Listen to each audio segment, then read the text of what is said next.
আসসালামু আলাইকুম, কেমন আছেন সবাই? আশা করি আল্লাহর অশেষ রহমতে সবাই ভালো আছেন। আলহামদুলিল্লাহ, আমিও ভালো আছি। সবাইকে আরও একবার ওয়েলকাম জানাচ্ছি নতুন আরও একটি রেসিপি দেখার জন্য। আজকে আমি তৈরি করে দেখাবো সুস্বাদু ভেজ বিরিয়ানি। আর এই বিরিয়ানিটা রান্না করার জন্য আজকে আমি বেশ কয়েক রকমের সবজি আর সয়া চাঙ্ক ব্যবহার করব। ভীষণ ঝটপট করে মজাদার রেসিপিটি কীভাবে তৈরি করে নেওয়া যায় সেটাই আজকে আপনাদের সাথে শেয়ার করব। তো চলুন, এটা আজকে আমি কীভাবে বানিয়েছি সেটাই দেখে নেওয়া যাক। আর আপনি ততক্ষণে আমার ভিডিওটাতে একটা লাইক করে চ্যানেলটি সাবস্ক্রাইব করে পাশেই থাকবেন আশা করছি। বিসমিল্লাহির রহমানির রহিম। প্রথমেই একটা বোলের মধ্যে নিয়ে নিয়েছি 2 কাপ পরিমাণে চিনি গুঁড়া পোলাওয়ের চাল। আমি এখানে সুগন্ধি চালটা নিয়েছি, এর পরিবর্তে চাইলে কিন্তু বাসমতি চালও নিয়ে নেওয়া যেতে পারে। এবার এটাকে ভিজিয়ে রেখে দিতে হবে 10 মিনিটের জন্য। তো আমি পানি দিয়ে দিচ্ছি। 10 মিনিট ভিজিয়ে রেখে তারপর ভালো মতো ধুয়ে ঝরা দিয়ে রেখে দিতে হবে। এতে করে পোলাও বা বিরিয়ানিটা কিন্তু একদম ঝরঝরা হয়। তো আমি এটাকে পানি দিয়ে ভিজিয়ে রেখে দিচ্ছি 10 মিনিটের জন্য।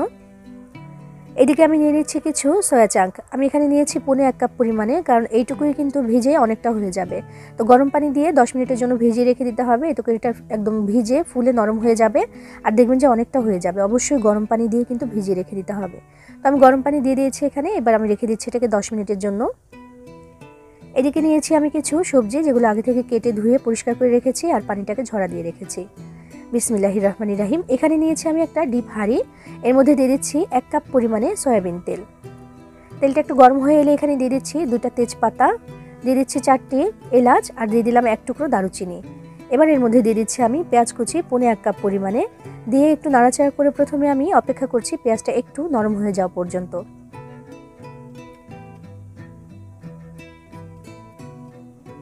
পেঁয়াজটা যখন এরকম হালকা একটু নরম হয়ে এসেছে তখন এখানে দিয়ে দিলাম 1 চা চামচ পরিমাণে আদা বাটা, 1 চা চামচ পরিমাণে রসুন বাটা আর আধা চা চামচ পরিমাণে জিরা বাটা।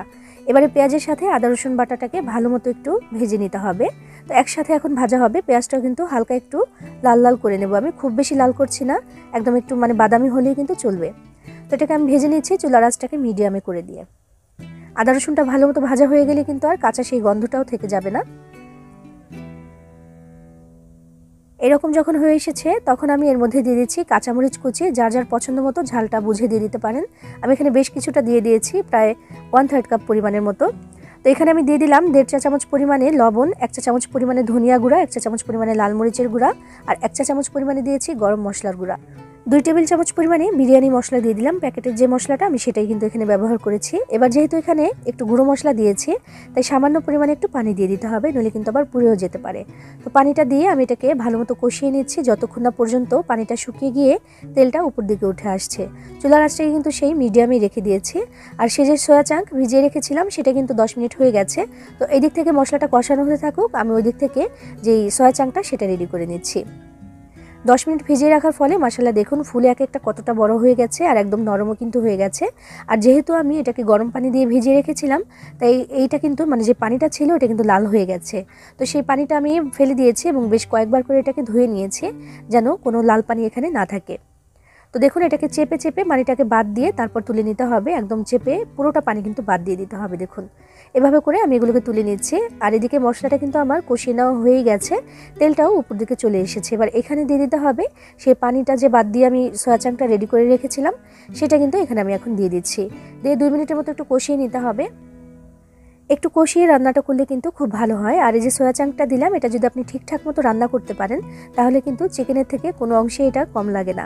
যারা ভেজিটেরিয়ান বা যারা চিকেন খেতে পছন্দ করেন না তারা কিন্তু বিকল্প হিসেবে এটা খেতে পারেন। অনেকেই খান, তারা জানেন যেটা কেমন লাগে। আর যারা এখনও পর্যন্ত এটা খাননি তারা কিন্তু এটা ট্রাই করে দেখতে পারেন, সত্যিই অসাধারণ লাগে, একদম মাংসের মতো লাগে যদি ঠিকঠাক মতো রান্নাটা হয়। তো দেখুন আমি সুন্দর করে এটাকে কষিয়ে নিয়েছি 2 মিনিটের জন্য। এবার এখানে আমি সবজিগুলো দিয়ে দিচ্ছি। সবকিছু আমি এখানে 1 কাপ করে নিয়েছি। প্রথমে আমি ফুলকপি দিয়ে দিলাম, এই যে এই সাইজে করে কেটে রেখেছি। দিয়ে দিলাম 1 কাপ পরিমাণে আলু, 1 কাপ পরিমাণে গাজর, এগুলোকে একটু কিউব করে কেটে রেখেছি আমি। দিয়ে দিচ্ছি এখানে 1 কাপ পরিমাণে পাকা টমেটো। দিয়ে দিচ্ছি পেঁয়াজ কলি, এটাও 1 কাপ পরিমাণে আছে, যে এরকম করে কেটে রেখেছি আমি। আর দিয়ে দিচ্ছি 1 কাপ পরিমাণে বাঁধাকপি, তো সেগুলোকে কিন্তু একটু বড় বড় করে কেটেছি যে এরকম করে। আর এরপরে দিয়ে দিচ্ছি এখানে 1 কাপ পরিমাণে মটরশুঁটি। তো এগুলো দিয়ে এবার একটু নাড়াচাড়া করে মিশিয়ে দিচ্ছি মশলাটার সাথে। আর এখন কিন্তু দেখতে অনেকটা লাগছে সবজি, তবে এতটা কিন্তু থাকবে না, কারণ নাড়াচাড়া করে একটু রান্নাটা করে নিচ্ছি। আর রান্না করলে কিন্তু অনেকটাই কমে যাবে, কারণ ভেতর থেকে পানি বের হবে। তো নাড়াচাড়া করতে করতে কিন্তু বেশ কিছুটা কমে গেছে, দেখুন একটু খেয়াল করে। এটাকে একটু আধা সেদ্ধ করে নিতে হবে, চালটা মেশানোর আগে কিন্তু আধা সেদ্ধ মতো করে নিতে হবে। তো আমি ভালো মতো নেড়েচেড়ে মিশিয়ে দিলাম, দিয়ে একটু সেদ্ধ হওয়ার জন্য 1 কাপ পরিমাণে গরম পানি এখানে ব্যবহার করব। অবশ্যই গরম পানিটাই ব্যবহার করতে হবে, আর সবজি থেকেও কিন্তু বেশ কিছুটা পানি বের হবে, তাতে করে এটা আধা সেদ্ধ হয়ে যাবে। তো আমি দিয়ে দিলাম 1 কাপ পরিমাণে গরম পানি, দিয়ে একটু নাড়াচাড়া করে মিশিয়ে দিয়ে ঢাকনা দিয়ে ঢেকে রান্না করব প্রায় 3 থেকে 4 মিনিটের জন্য। সবজিগুলো যেহেতু একেবারেই ফ্রেশ, তাই 3 থেকে 4 মিনিটের মধ্যেই কিন্তু আধা সেদ্ধ মতো হয়ে যাবে। তো দেখুন 3 থেকে 4 মিনিট পরে আমি ঢাকনাটাকে তুলে নিয়েছি, আর সবজিটা কমে কতটুকু হয়ে গেছে, কারণ পানিটা কিন্তু বের হয়েছে আর এখনও পানি বেরই হচ্ছে।